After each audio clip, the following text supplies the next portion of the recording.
came in number 2 again, my top placement ever in a foot race since I was in elementary school, so that was a nice thing. I was hoping I might be able to win this thing, but there was one guy who was he was like 15 seconds a mile faster than me, so he was enough faster than me that I probably couldn't have kept up with him, no matter how hard I tried. So there were like, I think 4 people in front of me. This was a combined 5K, 10K, and half marathon, and I was hoping that those guys that were faster than me were all doing the half marathon and I could sneak by in the 10K, but one guy turned around. It was out and back, so they had literally a 180-degree turn, and he turned around, one of the few guys in front of me. I could still see him. I was that close to him.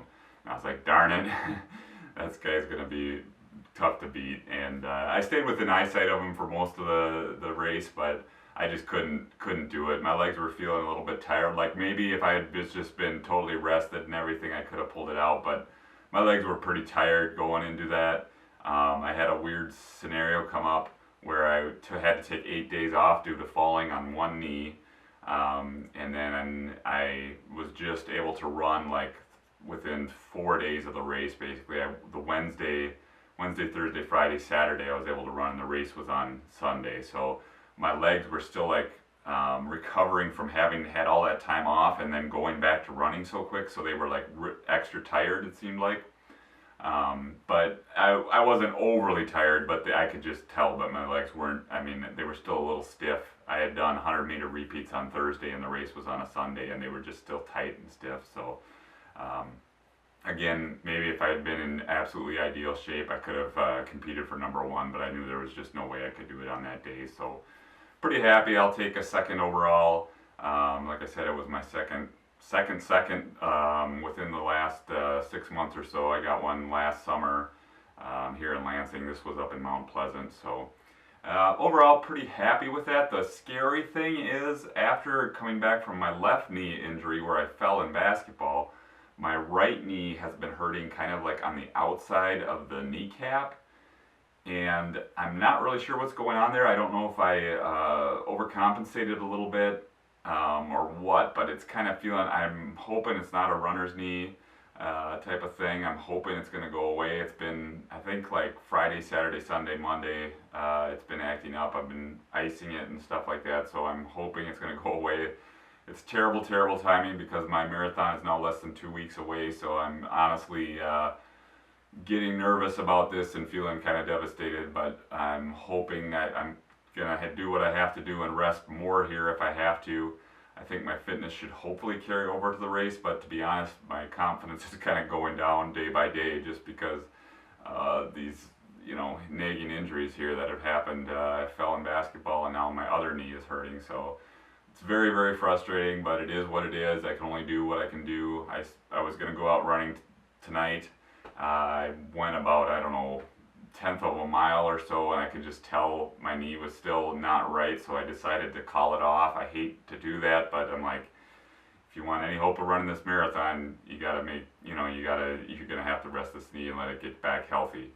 So that's what I'm doing. I'm gonna take it day by day here, rest if I have to, as much as I hate to do it, and just hope that my fitness can pull through. I was feeling really confident up until my fall last week. And so it's very frustrating because I really thought I was going to nail this marathon. Maybe I still will. Maybe this will all work out fine. I'm in taper mode now anyway, so it's not like I was going to gain a lot of fitness here, but I really don't like resting. Unscheduled rest days are not a good thing. So we'll see how that plays out. But back to the race. Really, there wasn't a whole lot of excitement. It was a smaller race. There were only just over 50 runners in the 10K. I think there were a lot more runners that did the half marathon, so there wasn't a lot of competition there. I think the person who finished behind me finished like 5 minutes behind me, so there was no one pushing me from behind for sure. One thing I did that I definitely somehow need to work on is I went out way too fast. The half marathon winner ran like a 1:13 half marathon, so he was running like 5:30 pace or something like that. So I started out basically keeping pace with those guys, and that's much faster than I can run for a 10K. So like my first My first mile came out closer to like what my goal pace was, but I started out again too fast right out of the gate, and I always tend to do that if I have to get up there in the front at smaller races when I'm up there with and there's some really fast guys there. I always tend to go out too fast to keep pace with them. It's just like a psychological thing, and so I don't think that really burned me too much, but I did, like my first mile was a lot faster than my second and third miles, for example, and that's a bad trend. It usually happens more in smaller races and more in shorter races for me, but that's something I got to try to be aware of. I don't really have a good feeling. I get so pumped up right out of the gate. It's hard, it takes a while for your watch to kick in to get the accurate measurement of your pace and stuff, so I don't have a real good feel for, I'm running 5-minute pace versus 6-minute pace versus, 6:30 pace or whatever.